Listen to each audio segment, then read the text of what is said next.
7 mindset tips to help you sing better.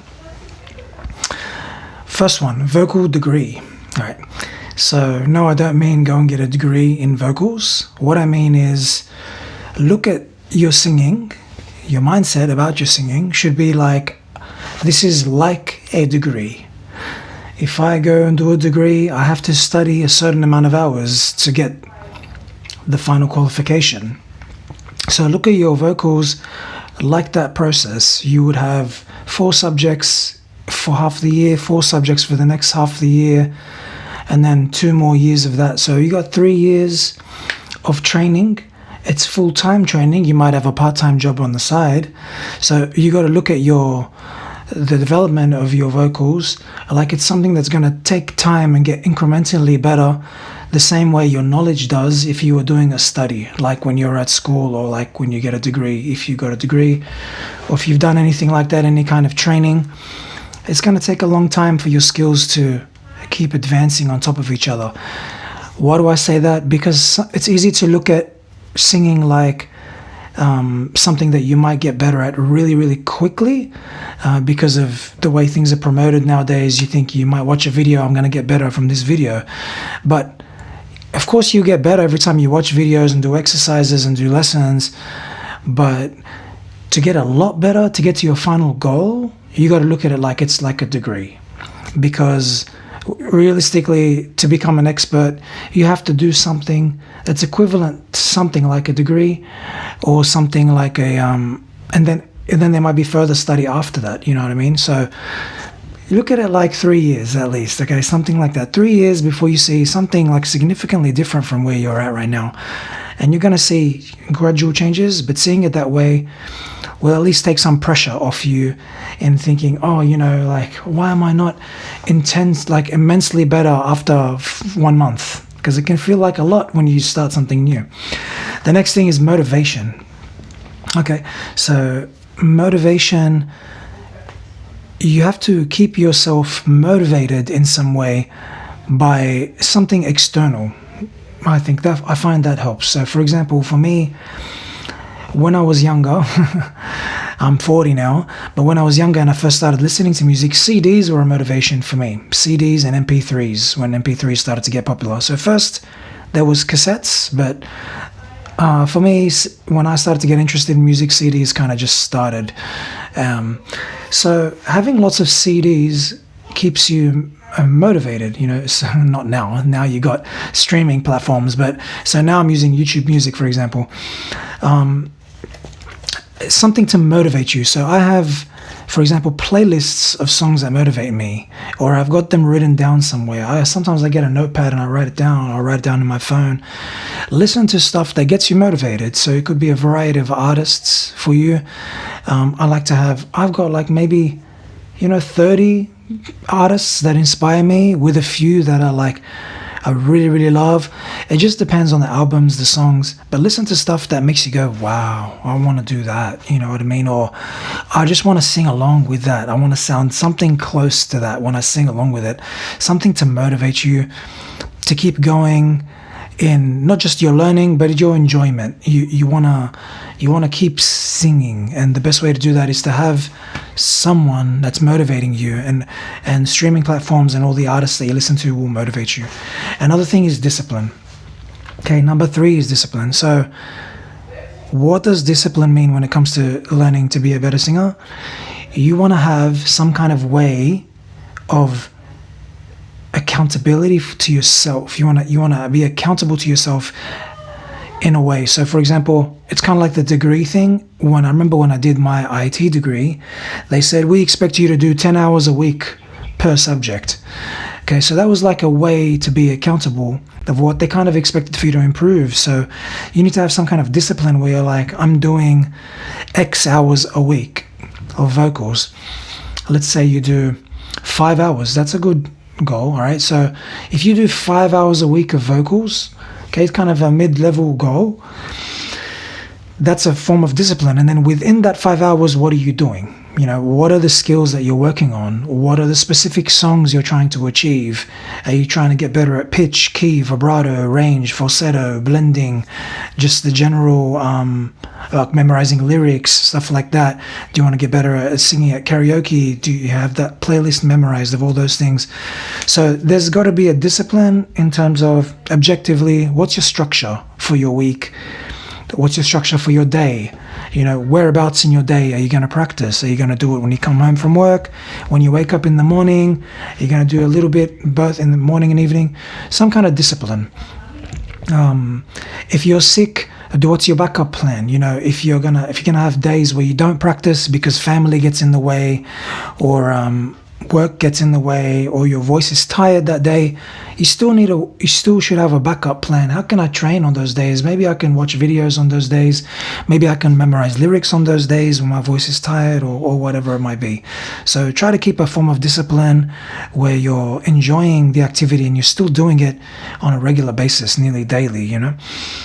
Jealousy. Okay, so number 4. You can feel jealous or envious of people because they're ahead of you.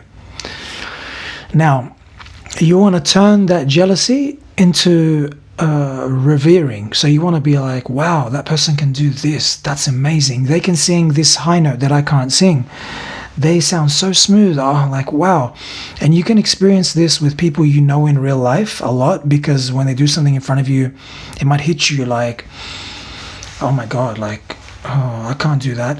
And the context matters too. So if you go to a competition, the jealousy might hit you strong, So you got to have a way to deal with those feelings. It's normal to have different kinds of feelings, but then you got to be like, okay, how do I deal with this feeling? I try to look at people like as inspiration instead of as competition, because the level that they're going to be at is, you don't know how they got there. People have different levels of natural ability. People have different levels of discipline and time that they've put into their art. Some people grow up with teachers around them. Some people have formal training. Some people pick things up quicker than others, even like whatever your background. So don't get jealous. Instead, just get inspired, be like, wow, I love that thing that they do. I want to be a part of that. I want to ask them if you can. I want to record them and have recordings that you listen to. If it's a famous artist, try to be like, okay, what can I learn from this person, or what do I love about them? Flip your mindset to be from jealousy to be inspiring. Okay, you don't want to feel jealous because it sort of has a negative feeling in it, and it's taking you away from your goal, which is getting better and enjoying yourself in the process. So you want to, instead of feeling jealous, switch your mindset to feel inspired. I'm inspired, and be analytical. What are they doing? What are they doing that you're not doing? And you change jealousy to analysis. Turn it, instead of getting jealous of Boys to Men, I'm like, what are they doing that sounds so nice? Okay, Sean's got this crazy falsetto. Juanier's got this ridiculous high range. Nate's got like this sort of very smooth, like if you don't even know if he's in falsetto or chest, and he's got these low notes. So there's different kind of things you can, like, instead of being, man, I can't do what they can do. I hate that. Oh, why they got that and I can't. Switch your mindset around. Community of singers, number 5. So you want to surround yourself with a community of singers. Okay, now in this day and age, we have technology, so we can surround ourselves with a community of singers that are, artists under labels or independent, and we can surround ourselves with those artists through the, YouTube or Spotify, YouTube Music, etc. You can also surround yourself with the real world singers, so people you meet in real life. Go to places where singers might be. If you live near a city where there's buskers, you can see buskers. Sometimes buskers are incredible. That's one way you can get to see real people singing. You can go to live shows. You can go to concerts. You can go to bars and pubs where they play live gigs, live shows. You can go to acoustic kind of nights where you can really just get to see singers like kind of raw, nearly raw. You can, what's the other one? You can go to karaoke nights, which is a big one that I did, where you can meet a lot of singers and befriend singers of all different levels, of all different ages, etc. So surround yourself with a community of singers, whether they're virtual or real life. A mixture of both is pretty cool if you can. So why? Because we have mirror neurons. We like to copy what we see. So you're more likely to practice more when you sing more when you see other people singing around you. But you're also, when you have a community, it's not so much the competition side of it, but it's kind of like this join in side of it. So one, you're mirroring, you're joining in, you don't feel alone. When you're surrounded by a community doing something similar, you feel like less alone. There's someone to see your progress, a real person in the real communities. I can't go show Boyz II Men my progress, even though I was so lucky to sing to Wanye, but that was like a freak thing that you can never normally do in your life, right? But you try to have a real community, because I know that as I got better over the years, it was so mad to have real singers that saw me progress over the years, and for me to see other singers do the same and give them their props, and for them to see me give me my props where it was due, and just to not feel alone in your journey because of all those other little benefits that come from it. Haters, number 6, I think. So when you sing in public, you can have haters. Now that public, even if you're singing in your house amongst your family or to your friends, it's still kind of public, right? People are hearing you. You can have haters. You can have people with a hater mindset.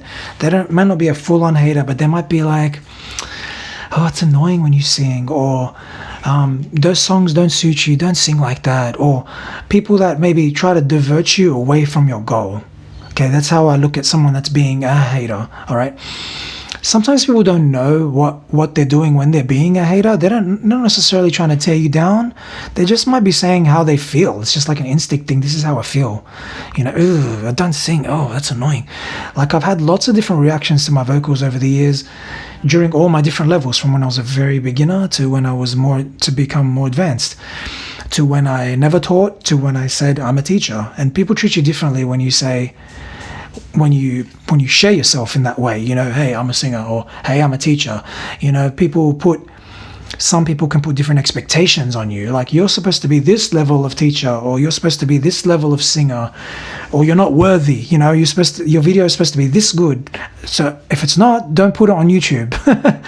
If you're not as good as Boyz II Men, don't put a cover up. It's like people have different sort of levels of what they expect of you, and one of the best ways I found to deal with it is, hey, I'm actually doing my best. Okay, this is me. I'm doing what I like, and this is my best attempt at it. And that's it. Okay, so 1, I'm having fun, and 2, that's what I'm capable of right now. All right, I don't know if I'm going to get better in the future. I may or may not, but that's it basically. And just turn that around, turn that haterish thing around to look.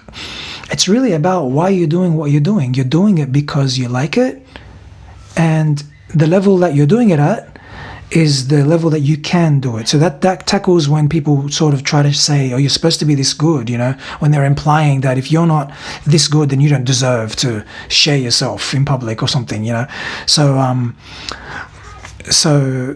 by just saying this is the level that I'm at, and that's okay, people don't have to watch your content. People don't have to pay you money if you're busking. They can listen to you sing at karaoke, but like they don't have to clap for you or something. You know what I mean? So, and there's plenty of room for everyone. So remembering that as well. Yeah, there's different audiences, and you like it. So there's nothing wrong with doing something you like. You don't really have to be good at it. Who says you do? So, that's just another way to think about haters. If I stopped posting my music because people told me, hey man, you're singing wrong, which they did in the beginning a lot, and even later when I got better, people were being picky about lots of things, and some things were correct and I needed to work on them, and some things were I haven't been able to resolve, and some things I have gotten better at. So Yeah, don't get too swept down. It doesn't matter that much. You just remember you like it and you're doing your best. Okay. Analogies is another great thing for mindset. So using analogies of people that have achieved a lot. So for example, let's say you want to have an analogy of you getting better. It's like when you got better at something else, such as learning to read and write. That was something that you couldn't do. And when I see my daughter, for example, who's 5 years old and can't read and write, I'm like, wow, like she's got a mammoth task ahead of her. She has to fully learn how to hold this pencil and draw all these characters, all these letters and numbers, etc. I've watched her learn. She's learned like numbers and letters and stuff like that, but she doesn't know how to read, for example. That's what she can learn in school. But when you think about that, she's about to undertake something very difficult. Okay, it's going to take a lot of work to do. So remember that you did that in the past. So you can do that with vocals. Same with anything. If you learn to swim, I watch my daughter learning to swim as well. So learning to swim is not something that just happens. I see the kids at different levels. I see some kids that they haven't spent much time in the water and they're freaked out. And then I see other kids, they're like diving and picking up things under the bottom of the ground. So they've all had different levels of experience. So remember that to get better at singing, you have to get a lot of experience. And that experience has to come in lots of different forms, whether it be a formal teacher, books, videos, courses, whatever it might be. You need some kind of feedback, and you need to do some kind of exercise that helps you get through your weak things. Okay, so if you're learning to swim, you need an exercise to help you get over your fear of going under the water, for example, or how to move, how to propel yourself forward and back, whatever it might be. So analogies are good to remind yourself that when something is hard, like if you're struggling with vibrato or singing on pitch or staying in key, it's good to remember that the same way you learnt another difficult skill, like reading and writing or swimming or whatever it might be, riding a bike, driving a car, you will learn to sing as well. You just need to work on it enough and get enough feedback until it all sort of comes together. All right, guys, I'm Rashad. I hope you enjoyed that lesson. I'll see you guys next time. Bye.